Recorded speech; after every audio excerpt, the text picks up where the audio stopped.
Hello and welcome back to Sanjay classes. दोस्तों, इस video में हम सीखेंगे कि सीए फाउंडेशन का रजिस्ट्रेशन कैसे कर सकते हैं हम लोग। तो सीए फाउंडेशन का रजिस्ट्रेशन करने के लिए सबसे पहले आप अपने पीसी या फिर मोबाइल किसी भी डिवाइस से इंस्टीट्यूट की वेबसाइट पे विजिट करें। फॉर एग्जांपल मैंने ये गूगल का वेब पेज खोल रखा है। इसमें आप सिंपली टाइप कर दे ICAI। जैसे आप ICAI टाइप करोगे तो ICAI.org आपको ये लिंक खोलना है। इससे आप इंस्टीट्यूट की ऑफिशियल वेबसाइट पे आ जाओगे। इसमें सबसे ऊपर ये जो नेविगेशन स्लाइड्स है, इसमें आपको स्टूडेंट्स वाले सेक्शन में आना है, ई सर्विसेज वाले सेक्शन में आना है और फिर स्टूडेंट सर्विसेज सेलेक्ट करना है। जैसे आप स्टूडेंट सर्विसेज सेलेक्ट करोगे तो ये सारे ऑप्शंस आपके सामने खुल जाएंगे। इसमें से आपको फर्स्ट वाला ऑप्शन चूज करना है जिसमें लिखा है entry level forms, foundation and intermediate direct entry. ये कह रहा है कि क्या कहते हैं, या तो आप फाउंडेशन में रजिस्ट्रेशन करवाना चाहते हो या तो इंटरमीडिएट के डायरेक्ट एंट्री के थ्रू आप रजिस्ट्रेशन कराना चाहते हो, जो कि बीकॉम के बच्चे करवा सकते हैं डायरेक्ट एंट्री के थ्रू अपना इंटरमीडिएट में रजिस्ट्रेशन। बट लेकिन हमारी वीडियो का टॉपिक है कि फाउंडेशन का रजिस्ट्रेशन, तो हम यहाँ पे फाउंडेशन का रजिस्ट्रेशन कैसे होगा वो देखेंगे आगे। तो इस वेबसाइट पे इस लिंक पे आप जैसे ही क्लिक करते हो तो एक नई विंडो खुल जाएगी। उसमें क्या कहते हैं, हमें अपनी रजिस्ट्रेशन डिटेल्स देनी होगी ICAI को। मेक श्योर कि जैसे आप रजिस्ट्रेशन करोगे उससे पहले आप ना क्या कहते हैं, कुछ डॉक्यूमेंट्स अपने स्कैन फॉर्म में यहाँ पे रखो, स्कैन और अपनी पिक्चर फॉर्म में। फॉर एग्जाम्पल क्या कहते हैं, आपको अपनी फोटो चाहिए होगी, पासपोर्ट साइज फोटो, और अपना सिग्नेचर भी चाहिए होगा, सिग्नेचर फाइल। और तीसरी चीज जो आपको चाहिए होगी वो होगा अपने क्लास 10 का रिजल्ट। तो ये तीनों चीजें मैंने ऑलरेडी पहले से ही अपने सिस्टम पे सेव कर ली है। अगर आप मोबाइल से भी कर रहे हो रजिस्ट्रेशन तो फिर आपको अपने मोबाइल की ऑफलाइन स्टोरेज में पहले से ये तीनों चीजें सेव करके रखनी पड़ेगी, क्योंकि ये अपलोड करनी होगी हमें फॉर्म भरते वक्त। तो हमने ये फॉर्म खोल रखा है। इसमें देखो सबसे पहले इंपॉर्टेंट नोट पढ़ लेते हैं। Please enter your salutation name, date of birth, वो हम यहाँ पे डाल देंगे। No changes allowed after the form submission, मतलब क्या कहते हैं, पहली बार में ही आपको सारी डिटेल्स अपनी सही देनी पड़ेगी, वरना ये एक बार फॉर्म सबमिट हो जाए उसके बाद ये डिटेल्स आप चेंज नहीं कर सकते हो। तीसरी चीज हमें बोली गई है, enters applicants own mobile number and email ID. आप कोशिश करना कि ईमेल आईडी और मोबाइल नंबर जो आप दे रहे हो वो आपका खुद का हो, क्योंकि इसी पे ही आपका OTP वगैरह और क्या कहते हैं आगे के सारे कम्युनिकेशंस ICAI इसी मोबाइल नंबर और ईमेल पे करेगा। ICAI कोई भी आपको मेल भेजना चाहता है तो वो यही मोबाइल नंबर और ईमेल यूज करेगा। तो ज्यादा बेस्ट होगा कि आप अपना ही ईमेल और मोबाइल नंबर दें। और इन केस अगर आपके पास अवेलेबल नहीं है तो फिर आप अपने मॉम या डैड का भी दे सकते हो। और फोर्थ पॉइंट है इसमें, you will get a separate mail communication from the centralized dispatch system for study material through SMS email in 2 to 3 days after making the successful payment। मतलब क्या कहते हैं, जैसे आप पेमेंट कर दोगे, ये फॉर्म के एंड में आता है पेमेंट करने का ऑप्शन। जैसे आप क्या कहते हैं पेमेंट कर दोगे उसके बाद क्या कहते हैं आपको सेंट्रलाइज डिस्पैच सिस्टम के थ्रू आपको स्टडी मटेरियल प्रोवाइड करी जाएगी। ठीक है, उसके लिए आपको एक OTP वो अपने मोबाइल में कम्युनिकेशन हो जाएगा। और लास्ट पॉइंट है, international mobile number will get OTP on email ID. अगर आप क्या कहते हैं बाहर से, इंडिया के बाहर से ICAI की वेबसाइट पे रजिस्ट्रेशन कर रहे हो सीए फाउंडेशन कोर्स के लिए, तो आपको क्या कहते हैं ईमेल आईडी पे ही आएगा OTP, आपके मोबाइल नंबर पे नहीं आएगा। लेकिन अगर आप क्या कहते हैं इंडिया के अंदर हो और इंडिया के अंदर रजिस्ट्रेशन कर रहे हो तो फिर आपके मोबाइल नंबर पे OTP आता है। तो हम बिना टाइम वेस्ट करे अब फिल करना शुरू करते हैं डिटेल्स। मेक श्योर जो आप नेम फिल कर रहे हो वो क्या कहते हैं आपके ना 10th की मार्कशीट वाला नेम ही हो। ठीक है, वाला प्रीफर करना आप लोग। यहाँ पे डेट ऑफ बर्थ डालनी है आपको, ईमेल,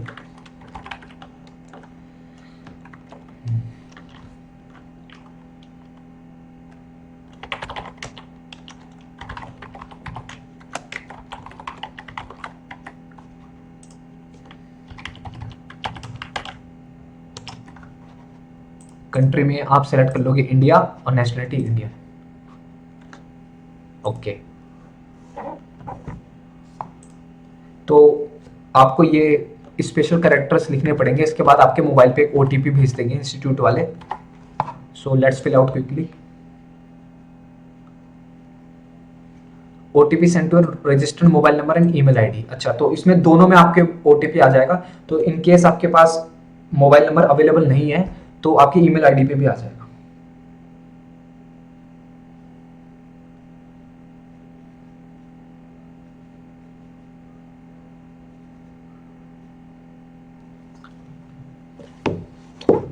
तो मैं अपना, जैसे इस वक्त पे मेरे पास मोबाइल नंबर अवेलेबल नहीं था अपना, तो मैं अपने ईमेल पे चेक कर रहा हूँ और ईमेल पे मेरा ओटीपी आ चुका है। मैं यहाँ पे ओटीपी लिख दूंगा जो मेरी ईमेल पे आया है, मोबाइल नंबर पे भी आ जाएगा, आप जैसे भी चाहे वैलिडेट कर सकते हो। OTP has been validated, yes submit now.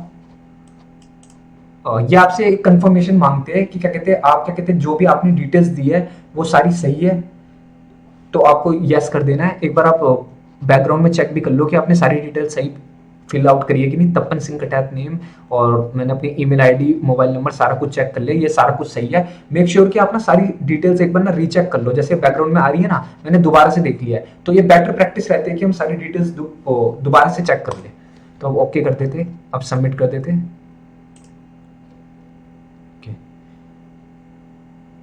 तो अब देखोगे जैसे हमने सबमिट करा ना, तो हम ना अपना आप ही एक ना नए पेज पे आ गए। अब जो ये पेज है ना, ये है सेल्फ सर्विस पोर्टल। मतलब सेल्फ सर्विस का मतलब तो आप समझते ही होंगे कि मतलब खुद से ही आपको सब कुछ करना पड़ेगा। तो इस पोर्टल में ही आके क्या कहते हैं ना, आपको सारी की सारी क्या कहते हैं फैसिलिटीज इंस्टीट्यूट की मिल जाती है, वो आप खुद ही सेलेक्ट करो और खुद ही यहाँ से आप फॉर्म फिल आउट कर सकते हो और कई सारी और भी चीजें कर सकते हो। ठीक है, तो ये ऑटोमेटिकली पेज खुल जाएगा जैसे ही क्या कहते हैं हम फॉर्म भर देते हैं। लेकिन अगर आप क्या कहते हैं फिर भी चाहते हो कि अगर मैं इसमें नेक्स्ट टाइम आना चाहता हूँ तो मैं कैसे आऊंगा, तो आप फिर से हम इंस्टीट्यूट की वेबसाइट पे आ जाते हैं ICI.org पे। तो यहाँ पे आपको स्टूडेंट्स वाला टैब में जाना है फिर से, और स्टूडेंट्स वाले में नहीं, ई सर्विसेज वाले टैब में जाना है आपको, और ई सर्विसेज में आपको क्या कहते हैं स्टूडेंट सर्विसेज में जाना है। जैसे आप स्टूडेंट सर्विसेज में जाओगे तो एक यहाँ पे आता है, देखो सेल्फ सर्विस पोर्टल, ये ऑप्शन यहाँ पे आ रहा है, मैंने इसे हाईलाइट भी कर दिया है, इस पे आप क्लिक करो।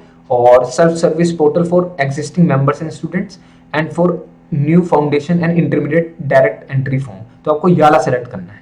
ठीक है, ये आपको यूजर आईडी और वो पासवर्ड आपका मिल जाएगा, आपके ईमेल पे पहुंच जाएगा, तो उससे आप क्या कहते हैं लॉग इन कर सकते हो यहाँ पे। तो हम यहीं पे कंटिन्यू करते हैं।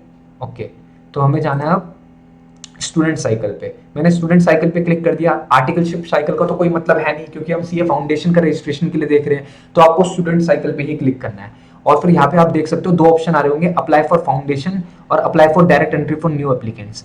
अब हम डायरेक्ट एंट्री वाले स्टूडेंट तो है नहीं, तो इस केस में हमें अप्लाई फॉर फाउंडेशन करना है क्योंकि हम फाउंडेशन का रजिस्ट्रेशन देख रहे हैं। अगर आप क्या कहते हैं आपने बीकॉम कर लिया या फिर एमकॉम कर लिया और आपके मार्क्स 55% से ज्यादा है अदर स्ट्रीम्स में और 60% से ज्यादा है इन कॉमर्स स्ट्रीम, ठीक है, मतलब आपके 55% से ज्यादा है वो कॉमर्स स्ट्रीम से और अदर स्ट्रीम में आपके 60% से ज्यादा है, तो आप डायरेक्टली अप्लाई कर सकते हो। फिर आपकी क्या कहते हैं फाउंडेशन आपको स्किप हो जाएगा, फाउंडेशन देने की आपको जरूरत नहीं पड़ेगी, आप डायरेक्ट इंटरमीडिएट एग्जाम के पेपर दोगे। ठीक है, उसके लिए आप रजिस्टर हो जाओगे। तो हम यहाँ पे अप्लाई फॉर फाउंडेशन पे क्लिक कर देंगे। ओके, तो अब आप देखोगे कई सारी डिटेल्स इसमें ना अभी नहीं हुई है ऑटोफिल। ओके, देखो अब कई सारी डिटेल इसमें ना ऑटोफिल हो गई, जैसे देखो नेम, ये अपना आप ही यहाँ पे आ जाएगी आपको। कुछ 5-10 सेकंड लिए इसने रिफ्रेश होने में। इस ये कहाँ से ऑटोफिल हुई है, जो हमने क्या कहते हैं अभी भी फॉर्म भरा था वहीं से ये डिटेल्स ऑटोफिल होके आ रही है। ठीक है, अब हम आगे बढ़ते हैं। अनमैरिड, हमें सारी डिटेल्स भर देनी है। देखो इसमें ना चाहे तो हम ये सब दे चाहे ना दे, इसमें जो रेड मार्क है ना वही डिटेल्स आपकी मैंडेटरी है, तो ज्यादा बेटर रहेगा अभी हम क्या कहते हैं फॉर एक्सप्लेनेटरी पर्पस इस रेड मार्क वाली फील्ड्स को ही भर देते हैं सिर्फ ओनली। ठीक है, तो ओके, हम रेड वाली सारी मैंडेटरी फील्ड्स को भरते हुए चलते हैं। ये सब कुछ भरा हुआ है, ये भी भरा है, गार्डियंस नेम नहीं, mobile number, date of birth. आपके पास अगर आधार, पैन कार्ड ये सब है तो आप भर सकते हो अपनी तरफ से। और ये एक इम्पोर्टेंट फील्ड ये है कि क्या कहते हैं are you a staff bot, मतलब क्या आपके मम्मी या पापा ICI में काम करते हैं, तो इसमें आप नो सेलेक्ट कर लो, अगर करते हो तो आपको यस करना पड़ेगा ऑफ कोर्स। तो बस अब इसमें एड्रेस डाल देते हैं हम।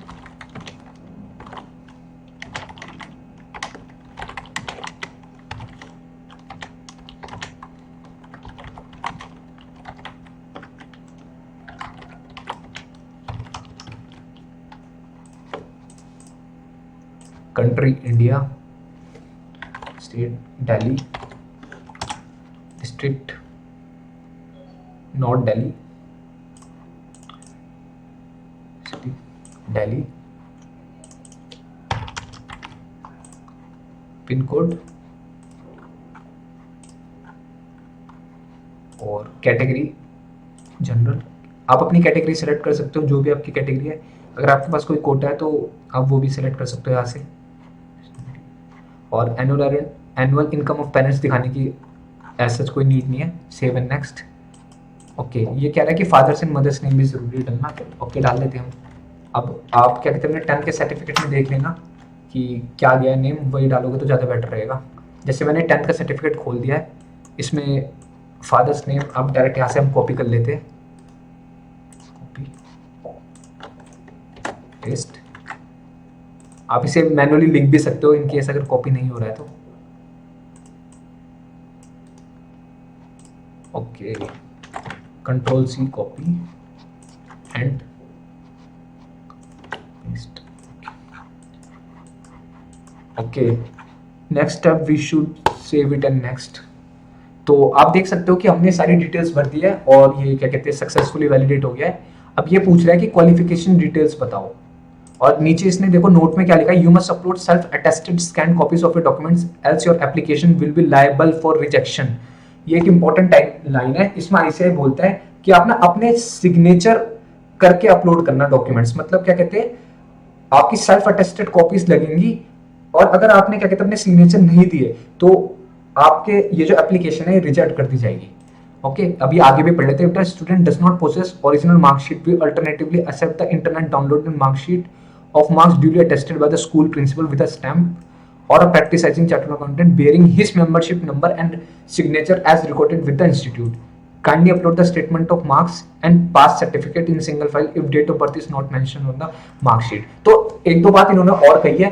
पहली बात तो उन्होंने कही है, अगर आपके पास ओरिजिनल मार्कशीट नहीं है, फॉर एग्जांपल अगर मैं आपको ये दिखाऊं, ये ना ओरिजिनल मार्कशीट है, ठीक है, तो इसमें तो कोई प्रॉब्लम नहीं आएगी, ये तो डायरेक्ट ऐसे अपलोड हो जाएगी। लेकिन इन केस आपके पास ये वाली मार्कशीट नहीं है, अगर वो आप देखते होंगे कि जब वो सीबीएसई का रिजल्ट आता है तो उसमें क्या कहते हैं, वेबसाइट से जब आप डाउनलोड करते हो cbse.results.nic.in, तो उसमें क्या कहते हैं ना, सिंपली आपके मार्क्स लिखे होते हैं। कहते हैं कि वाली भी आप अपलोड कर सकते हो, बट लेकिन जब आप वाली अपलोड करोगे तो वो आपके जो स्कूल का प्रिंसिपल है ना, उसके सिग्नेचर उसमें होने चाहिए और स्टैम्प भी होनी चाहिए उसकी, ठीक है। या तो आपके प्रिंसिपल के सिग्नेचर और स्टैम्प हो, या तो कोई आपको आपके नोन में कोई प्रैक्टिसाइजिंग चार्टर्ड अकाउंटेंट है तो उसके आपको क्या कहते हैं सिग्नेचर भी काम कर जाएंगे, ठीक है, उनके सिग्नेचर भी काम कर जाएंगे।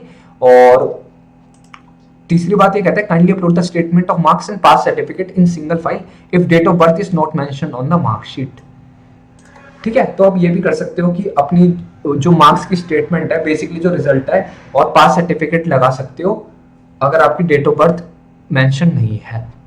तो अब हम आगे बढ़ते हैं। इसमें देखो अब आप देखोगे कि क्लास 10th का ओनली मैंडेटरी है। पहले क्या होता था, पहले ना इंस्टीट्यूट बोलता था आपके क्लास 10 प्लस क्लास 12 दोनों का आपको अपलोड करना है। मतलब कि क्या कहते हैं, क्लास 10 की भी रिजल्ट की डिटेल्स देनी है और क्लास 12 की भी देनी है। बट लेकिन आजकल एक नया प्रोविजन लाया है, प्रोविजनल बेसिस पे हम रजिस्ट्रेशन करवा सकते हैं आईसीआई में। उसमें क्या है, बस हमें ना अपनी क्लास 10th की ही डिटेल्स देनी होती है, क्लास 10 का ही हमें क्या कहते हैं रिजल्ट अपलोड करना होता है। ये बेसिकली जो बच्चे क्लास 10 के बाद सीए में रजिस्ट्रेशन करवाना चाहते हैं फाउंडेशन के लिए, उनके लिए नई स्कीम लाई गई है कि वो बिना क्लास 12 के रिजल्ट के ही पहले से ही अपना रजिस्ट्रेशन करवा सकते हैं। तो अब यहाँ पे हम रोल नंबर लिख देते हैं,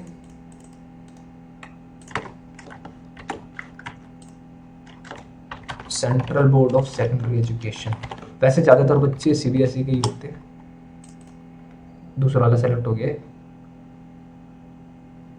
वाला। Month and year of examination, month and year of examination 2020 है क्या, मार्च 2020 हो गए, मार्च 2020। Past marks obtained, maximum marks in percentage. Maximum marks आप देखोगे 5 सब्जेक्ट है तो of course maximum marks 100 marks each, तो फिर 500 हो जाएगा मैक्सिमम मार्क्स। यहाँ पे आएगा 500।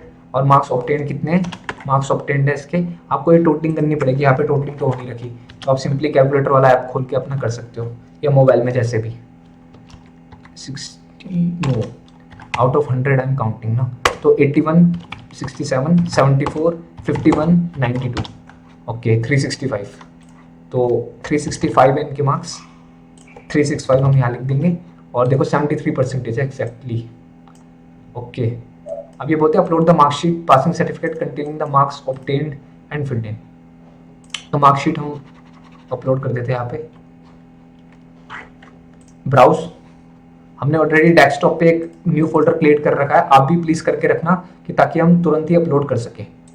ये मार्कशीट अपलोड हो गई, your marksheet has been successfully uploaded.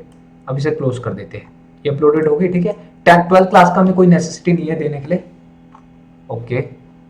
UG मतलब अंडर ग्रेजुएशन क्वालिफिकेशन, अभी ऐसा अभी तो हमने बीकॉम की बात ही नहीं करी। अगर आपने बीकॉम कर रखा है तो आप ये भी कर सकते हो, बट लेकिन ऑफ कोर्स जब आप यूजी की डिटेल्स दोगे तो आपको फिर 12th वाला भी करना चाहिए अपना। लेकिन अभी तो हम ये सोच रहे हैं कि 10th के बेसिस पे अगर हम रजिस्ट्रेशन करना चाहे तो हम सिर्फ उसके बेसिस पे कर सकते हैं। एक्चुअली मैं छोटे भाई का रजिस्ट्रेशन करवा रहा हूँ, तो उसका अभी 10th ही पास है, तो मैं 10th के बेसिस पे ही करवा रहा हूँ। इन केस आपका 12th भी पास है तो आप 12th की भी डिटेल्स भर सकते हो, आप अपना रोल नंबर और सारी डिटेल्स दे सकते हो और यहाँ पे अपना परसेंटेज मार्क्स खुद ही कैलकुलेट करके लिख सकते हो, ठीक है। और फिर अब ये पूछता है कि मीडियम ऑफ स्टडी मटेरियल आप किस में चाहिए, तो हमें तो भाई इंग्लिश में चाहिए, बाकी आप देख लेना। अब सेव नेक्स्ट, तो यहाँ पे कुछ और डिटेल्स मांगता है आपसे, फॉर एग्जांपल आपकी फोटो और सिग्नेचर। मैंने आपको बताया था ये रेड वाले मैंडेटरी होते हैं, तो ये फोटो और सिग्नेचर ऑलरेडी हमने क्या कहते हैं सेव कर रखे हैं। अब हमें कुछ नहीं करना, मेहनत हमने पहले कर रखी है, बस ब्राउज करो, सिग्नेचर पूछिए, सिग्नेचर दे दो। आई थिंक ये फोटो वाला था, तो फोटो ये रही, फोटो दे दी हमने, ओके। और क्या कहते हैं सिग्नेचर ये रहा, सिग्नेचर भी दे देते हैं।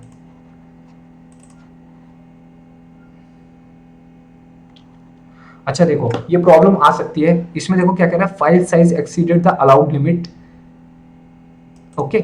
तो इस वाली फोटो में ना दो प्रॉब्लम्स थी, ये मैंने आपको प्रैक्टिकल प्रॉब्लम्स जो आ जाती है उसको ध्यान रखते हुए ये मैंने जानबूझ के ये वाली प्रॉब्लम्स रहने दी। अब आप देखोगे ना, ये जो सिग्नेचर है ये पहली बात ना पीएनजी फॉर्मेट में, ठीक है। मेरे को जैसे आप ये वाली फोटो देखोगे ये ऑलरेडी जेपीईजी फॉर्मेट में, और इंस्टीट्यूट पहले बोल के चलता है कि हमें भाई जेपीईजी और जेपीजी वाली फॉर्मेट वाली ही फाइल्स चाहिए। लेकिन अगर आप खुद देखोगे ये वाली फाइल जेपीईजी में, इसलिए तुरंत अपलोड हो गई, और ये दूसरा क्राइटेरिया भी मैच करती है। ये देखो 70 केबी की ओनली, और इंस्टीट्यूट दूसरा क्राइटेरिया क्या बोलता है, 100 केबी तक की होनी चाहिए, ओके। और ये वाली अगर हम देखेंगे तो इसमें दोनों क्राइटेरिया फुलफिल नहीं हो पा रहे। एक तो ये पीएनजी फॉर्मेट में जो कि अलाउड नहीं है, दूसरा 270 केबी की है। तो इन सच केसेस आप क्या कर सकते हो, आप सिंपली गूगल पे टाइप कर सकते हो इमेज कंप्रेसर। अब यहाँ पे हम इमेज कंप्रेस कर सकते हैं, यहाँ पे हम अपलोड फाइल करेंगे, ओके। एक मिनट, ये पीएनजी फाइल है तो पहले आप पीएनजी सेलेक्ट करोगे। अभी ये आ गई, यहाँ पे आ गई, ये अपलोड हो गई, 271 केबी की, ओके। अब इसे डाउनलोड करते हैं।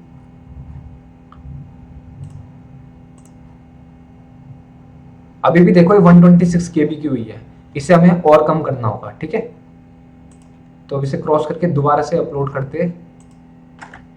पहले हमें ये देखना पड़ेगा कहाँ पे डाउनलोड हुई है, ये रही, ये 126 केबी की होगी ना, इसे मैं दोबारा न्यू फोल्डर में ले आता हूँ, यहाँ पे ले आया मैं, ठीक है। ये पुरानी वाली मैं अब डिलीट कर देता हूँ, ओके। ये 270 केबी वाली थी, इसे डिलीट कर देता हूँ।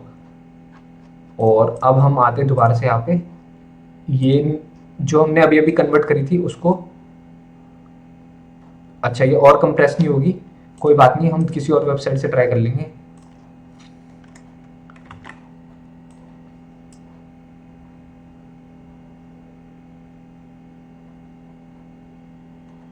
कंप्रेशन लेवल को थोड़ा बढ़ा देंगे,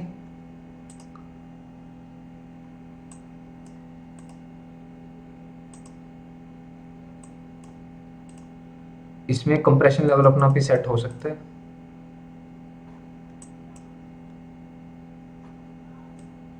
देखो इस वाली वेबसाइट में मैं आऊँ compressnow.com में, ये काफी अच्छी वेबसाइट है। इसमें देखो यहाँ पे ये लेफ्ट हैंड साइड पे दिखा रहा है हमारी कितनी की है ये अभी, तो ये 128 केबी की है हमारी फाइल, ठीक है। और देखो क्या कहते हैं, ये हम कंप्रेशन लेवल सेट करेंगे, उसी के हिसाब से ये बताएगा कि कितनी की हो जाएगी यहाँ पे, ठीक है।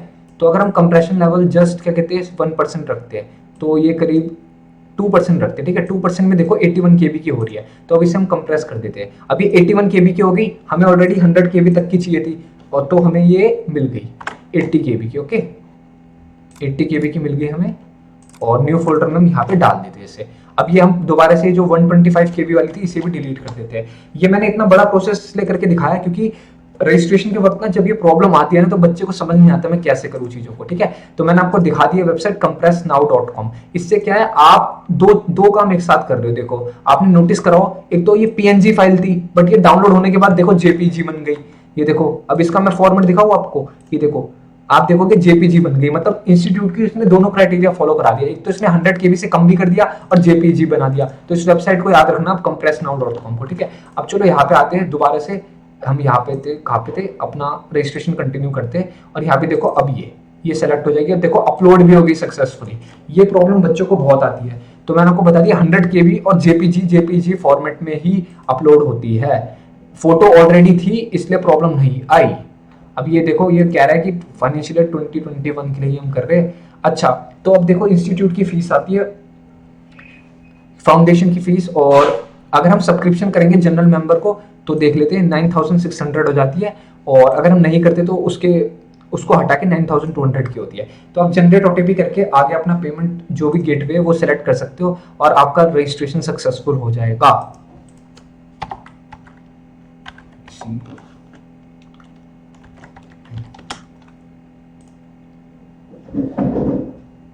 ओके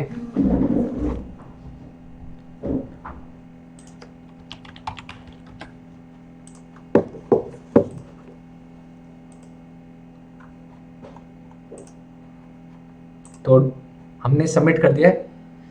अब आप पेमेंट कैसे भी कर सकते हो, आप अपने पेटीएम वगैरह किसी से भी कर सकते हो। जैसे आप ये पेमेंट करोगे वैसे आपका रजिस्ट्रेशन सक्सेसफुल हो जाएगा। और thanks for watching the video. I hope आपको कंटेंट पसंद आया होगा। अगर आपको ये वीडियो पसंद आई तो इसे लाइक शेयर और सब्सक्राइब जरूर करें।